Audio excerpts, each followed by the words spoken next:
Guys, सबसे पहले आप सभी को हैप्पी होली। इस होली सीजन पर हेलो ऐप पर खुशियों के रंग जमाएं और 2 करोड़ रुपए तक के प्राइज जीतिए हेलो के नए होली कैश धमाका के साथ। हेलो ऐप लाया है होली कैश धमाका, जिस पे आपको कुछ नहीं करना, बस एक गेम खेलना है और उसके जरिए आप मजेदार कैश प्राइजेस भी जीत सकते हैं। तो जल्दी से डाउनलोड करो हेलो ऐप और इस कॉन्टेस्ट के मैक्सिमम बेनिफिट्स लो 3 से 9 मार्च के बीच।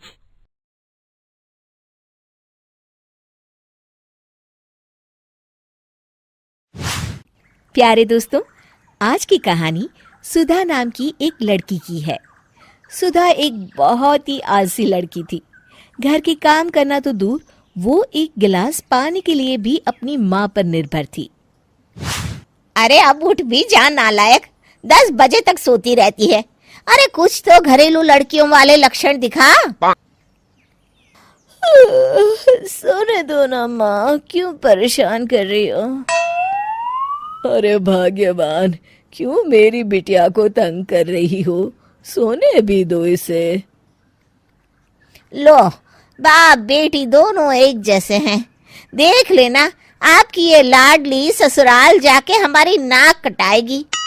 मैं कहती हूँ अब भी वक्त है, अपनी ये आदतें सुधार ले, वरना ससुराल में तेरी सास कान खींच कर तुझे सीधा करेगी। वही तुझे सबक सिखाएगी। दुनिया में आज तक कोई ऐसी सास पैदा नहीं हुई माँ, जो सुधा चोपड़ा को सबक सिखा सके। लेकिन होनी को कुछ और ही मंजूर था। सुधा की शादी एक ऐसे घर में हो जाती है जहां उसकी सास एक रिटायर्ड पुलिस वाली थी। अब कहानी में मजा आएगा। हाँ माँ, यहाँ सब बहुत अच्छा है। मेरे ससुराल के लोग भी ना बहुत मिलनसार हैं। ठीक है माँ, मुझे नींद आ रही है, फोन रखती हूँ माँ। ठीक सुबह 5 बजे। अरे जल्दी उठो भाग्यवान, वरना कयामत आ जाएगी। हैं?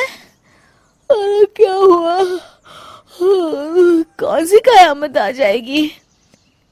अरे मेरी माँ आ जाएगी। तुम नहीं जानती, इस घर में सिर्फ मेरी माँ का हुक्म चलता है। सबको सुबह 5 बजे बिस्तर छोड़कर हॉल में पहुंचना ही पड़ता है। अरे अब इंसान क्या अपनी नींद भी पूरी नहीं करेगा? यहाँ मजाक चल रहा है क्या? तभी वहां सुधा की सास आ जाती है। अटेंशन! मजाक तो तू समझ रही है बाबू, ये मेरा घर है और यहाँ हर किसी को डिसिप्लिन में रहना होगा। अटेंशन! अरे माँ जी, लेकिन इतनी सुबह कौन उठता है? कौन होता है मतलब?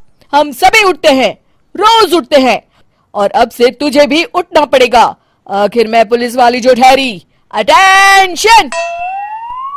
अरे माँ जी, लेकिन अब तो आप रिटायर हो गई हो ना। तो क्या हुआ? शेर कितना भी बूढ़ा हो जाए, शिकार करना नहीं छोड़ता। उसी तरह हम पुलिस वाले रिटायर होने के बाद भी अपने अनुशासन में ही जीवन जीते हैं। चलो अब बेकार की बहस बंद करो और उठकर हॉल में चलो। अभी आधा घंटा तुम सबकी परेड चलेगी। अटेंशन! अरे मैं कोई परेड नहीं करने वाली। सुधा की सास अपनी बहू का ये बर्ताव देख झल्ला उठती है। गौर से देख, तू कहां और किसके सामने खड़ी है? यहां बात सिर्फ एक बार समझाई जाती है, बस। अटेंशन! इतना कहकर सुधा की सास चली जाती है। अपनी सास का ये रूप देखकर सुधा घबरा जाती है और जल्दी से उठकर बाहर चली जाती है।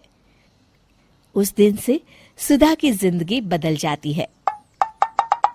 हाय, थक गई मैं तो। ये घर है या जेल? कितना काम करना पड़ता है। लाइए दीदी, 2 रोटियां और दीजिए, मुझे बड़ी भूख लगी है। ठहर जा बहू, ये तू क्या कर रही है? मैंने सबके खाने का हिसाब तय कर रखा है। तुम 4 रोटी से ज्यादा नहीं खा सकती और ये मिर्च मसाला भी नहीं चलेगा। मेरी बहुएं एकदम फिट होनी चाहिए। अटेंशन! क्यों माँ जी, आप हमें दंगल में लड़ने के लिए तैयार कर रही हैं क्या? क्या कर रही हो सुधा? माँ जी को मजाक बिल्कुल पसंद नहीं है। चुप करके खाना खा लो, इसी में भलाई है।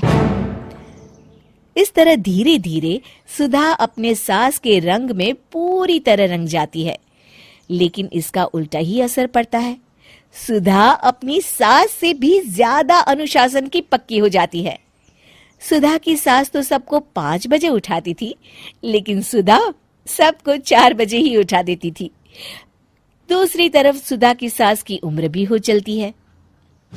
माँ जी, आजकल आप सुबह उठने में बहुत आनाकानी करती हैं। मुझे ये सब बिल्कुल पसंद नहीं है। अरे बहू, मैं तेरे हाथ जोड़ती हूँ, भगवान के लिए अब मुझे छोड़ दे। इतने सवेरे उठना और कसरत करना अब मेरे बस की बात नहीं है। माँ जी, आप मैदान छोड़ के भाग रही हैं। आप तो पुलिस वाली हैं। अटेंशन! अरे अब कहाँ की पुलिस वाली, अब तो मैं रिटायर हो चुकी हूँ। बस बहुत हो गया, अब तुम सब जैसे चाहे वैसे जिंदगी जियो और मुझे भी जीने दो। अपनी सास को गिड़गिड़ाते देख सुधा मन ही मन मुस्कुराती है। इस तरह उस दिन के बाद से सुधा के ससुराल वाले एक सामान्य जीवन जीने लगते हैं।